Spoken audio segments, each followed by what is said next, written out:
SP Rajkaran Verma का phone आने के बाद सिद्धार्थ उनसे मिलने जाने के लिए हॉस्पिटल से बाहर निकला ही था कि एक आवाज ने उसका रास्ता रोक लिया था। सिद्धार्थ ने जब पीछे मुड़कर देखा तो उसके बदन में सिहरन दौड़ गई थी। उसे यकीन नहीं हो रहा था कि वो जो देख रहा है उसे वो सही माने या गलत। उसके सामने रणधीर घायल अवस्था में खड़ा हुआ था और उसके सिर से लगातार खून बह रहा था। खून के बहने की वजह से रणधीर का पूरा चेहरा लाल था।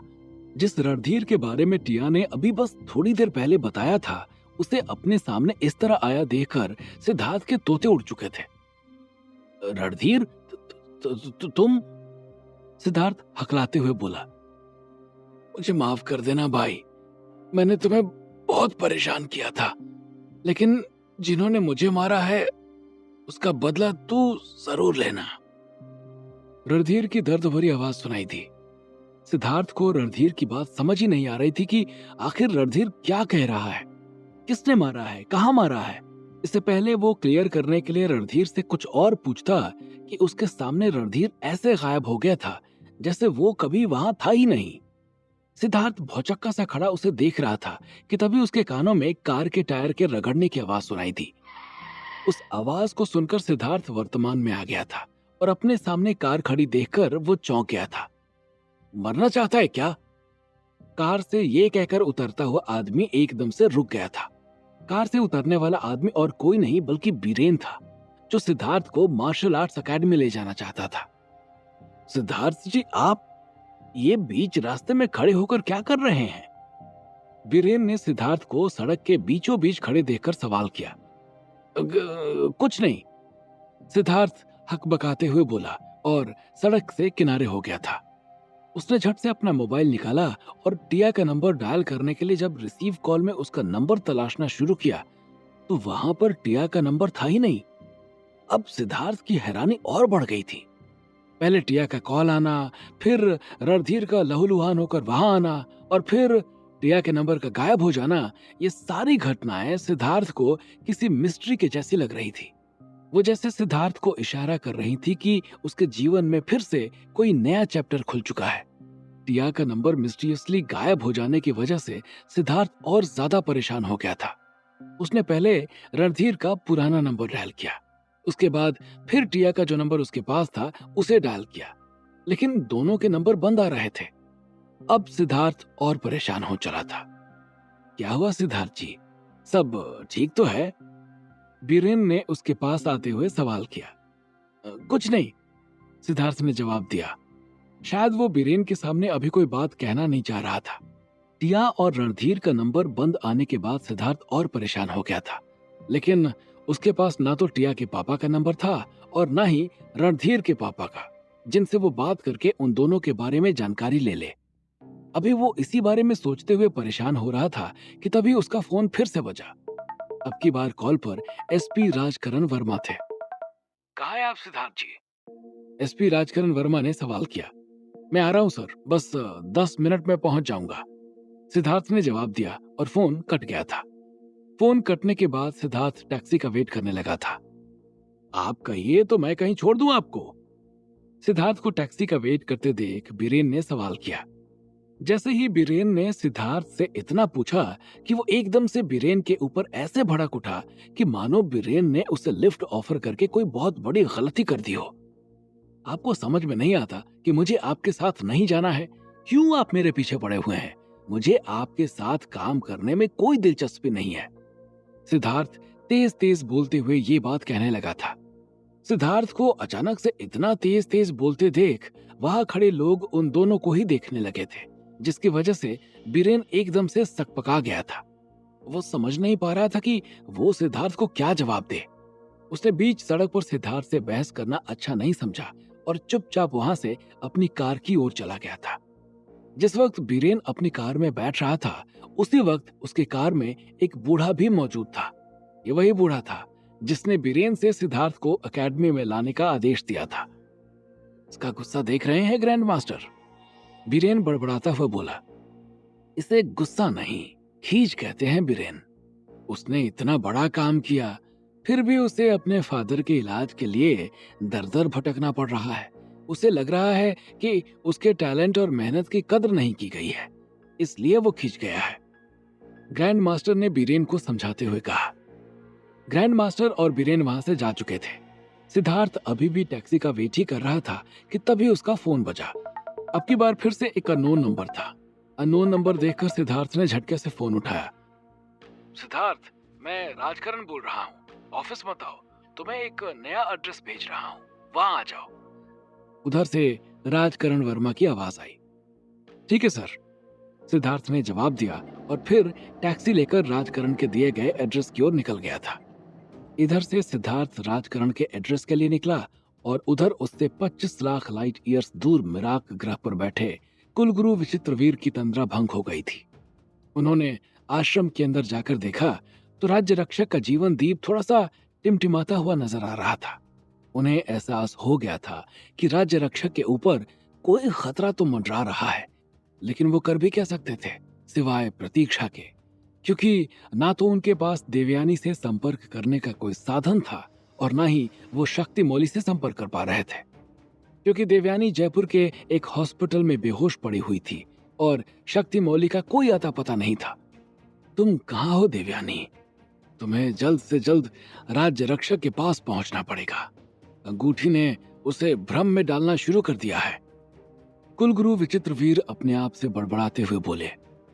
कुलगुरु के इतना कहने के बाद ये साफ हो चुका था कि सिद्धार्थ ने जो अभी अभी रणधीर और टिया के बारे में महसूस किया था वो भ्रम भी हो सकता था, लेकिन वो भ्रम था या सच्चाई, इसका पता तभी लग सकता था जब सिद्धार्थ टिया या रणधीर के पापा से संपर्क कर पाता, जो कि फिलहाल अभी मुश्किल था। जब सिद्धार्थ एसपी के दिए गए एड्रेस पर पहुंचा तो उसे वहां का नजारा बहुत बदला बदला नजर आ रहा था। वहां पर पूरी तरह से सन्नाटा फैला हुआ था। उस सन्नाटे को देखकर सिद्धार्थ को थोड़ा थोड़ा डर लग रहा था, लेकिन सिद्धार्थ को अपनी ताकत के ऊपर पूरा भरोसा था, इसलिए वो बिना डरे अंदर चला गया और अंदर जाकर उसने दरवाजा खटखटाते हुए पूछा, कोई है? सिद्धार्थ के पहली बार दरवाजे पर दस्तक देते ही दरवाजा खुल गया था और एक अनजान आदमी बाहर आ गया था और सिद्धार्थ को उसने झटके के साथ अंदर खींच लिया था। अंदर खींचे जाने के बाद सिद्धार्थ ने जब वहां का नजारा देखा तो एकदम से दंग रह गया था। बाहर से तो वो बिल्डिंग एकदम से उजाड़ और सुनसान लग रही थी, लेकिन अंदर से वो अलग ही दिख रही थी। सिद्धार्थ जब हैरानी के साथ उस जगह को देख रहा था तभी उसे राजकरण वर्मा की आवाज सुनाई पड़ी। कैसे हो सिद्धार्थ? यहाँ तक आने में कोई परेशानी तो नहीं हुई? सिद्धार्थ ने देखा कि राजकरण वर्मा सादी वर्दी में उसके सामने से चले आ रहे थे और उनके साथ में एक अजीब सा दिखने वाला आदमी था जिसके पूरे चेहरे पर कट लगा हुआ था, जिसकी वजह से वो बहुत खूंखार दिख रहा था। राजकरण वर्मा आकर वहीं पड़ी एक कुर्सी पर बैठ गए थे और वो आदमी जिसने सिद्धार्थ को अंदर खींचा था और उनके साथ जो आया था वो राजकरण वर्मा के पीछे खड़े हो गए थे। सिद्धार्थ, मुझे तुमसे एक बात करनी थी जो उस दिन रह गई थी। तुम भी बिजी थे और मैं भी बिजी था, तो इसलिए बात नहीं हो पाई थी। राजकरण वर्मा ने सिद्धार्थ को सामने पड़ी कुर्सी पर बैठने का इशारा करते हुए कहा। उनकी आवाज उस दिन के मुकाबले थोड़ा सर्द लग रही थी, जो सिद्धार्थ को थोड़ा थोड़ा डरा रही थी। जी सर, कहिए, सिद्धार्थ ने सवाल किया। वहां पर जो एक आतंकी को गोली लगी थी, वो गोली किसने चलाई थी? ये बहुत सेंसिटिव मैटर है सिद्धार्थ, और हायर अथॉरिटी को तुम्हारे ऊपर शक है, तो बहुत सोच समझ कर जवाब देना। राजकरण के इतना कहते ही सिद्धार्थ के चेहरे से तो हवाइयां ही उड़ गई थी। उसे ऐसा लगा कि जैसे किसी ने उसके बदन से सारा खून निकाल लिया हो। कहाँ अभी एक हफ्ते पहले ही उसे राजकरण वर्मा शाबाशी दे रहे थे और कहाँ आज वो सिद्धार्थ से मुजरिमों के जैसा बर्ताव करने लगे थे। ये आप क्या कह रहे हैं? मुझे क्या पता कि वो गोली किसने चलाई थी? इतना कहते हुए सिद्धार्थ रुका और फिर बोला, सर वो गोली आपके बंदे ने चलाई थी। इनफैक्ट ये बात डीजीपी सर ने मुझसे कही थी। आप चाहो तो उनसे पूछ लो। सिद्धार्थ उनकी बात का जवाब देते हुए बोला। सिद्धार्थ को ये बात समझ नहीं आ रही थी कि जब सारे आतंकी पकड़े जा चुके हैं, यह बात साफ हो चुकी है कि लश्कर तैयबा ने राजकुमारी प्रियांशी को अगवा करने के लिए सिटी हॉस्पिटल पर हमला किया था, तो एसपी साहब आज अचानक से इंटेरोगेट क्यों करने लगे थे?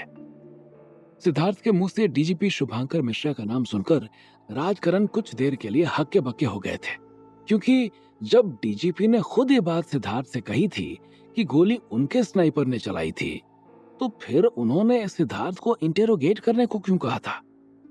पहले तो उनके मन में एक ख्याल आया कि वो इस बारे में डीजीपी से बात करें, लेकिन फिर उनको न जाने क्यों ये एहसास हुआ कि कहीं इसके पीछे कोई साजिश तो नहीं। इसलिए उन्होंने डीजीपी से बात करने की बात अपने दिमाग से निकाल दी और सिद्धार्थ से बोले, ठीक है सिद्धार्थ, अभी के लिए तुम जा सकते हो। हाँ, किसी से ये मत कहना कि हम यहाँ मिले थे। मैं तुम्हें जल्द ही फोन करूंगा। इतना कहकर राजकरण वर्मा उठकर खड़े हो गए थे और सिद्धार्थ भी वहां से जाने के लिए उठ खड़ा हुआ था कि तभी राजकरण वर्मा का फोन बजा। फोन डीजीपी शुभांकर मिश्रा का था। राजकरण वर्मा ने फोन उठाया और कहा, जय हिंद सर। जय हिंद। क्या हुआ, उस लड़के सिद्धार्थ को अब तक बुलाया नहीं? डीजीपी के इतना कहने के बाद एसपी राजकरण वर्मा ने वहां से निकल रहे सिद्धार्थ को रुकने का इशारा किया और फिर फोन को स्पीकर पर डालते हुए बोले, बुलाया है सर, अभी थोड़ी देर में आ जाएगा। क्यों, क्या हुआ? राजकरण ने शुभांकर से झूठ बोल दिया था। अरे यार, जल्दी बुलाओ और उसका एनकाउंटर करके उसको उन आतंकियों का साथी घोषित कर दो। होम मिनिस्टर साहब का ऑर्डर है। जैसे ही शुभांकर ने इतना कहा कि सिद्धार्थ के चेहरे से हवाइयां उड़ गई थी।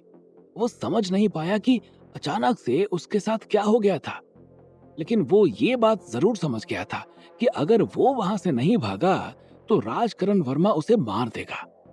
वो चाहता तो राजकरण और उनके साथ में आए दोनों लोगों को वो वही मार सकता था, लेकिन पुलिस के ऊपर हाथ उठाकर वो अपने आप को राज्य का दुश्मन नहीं बनाना चाहता था।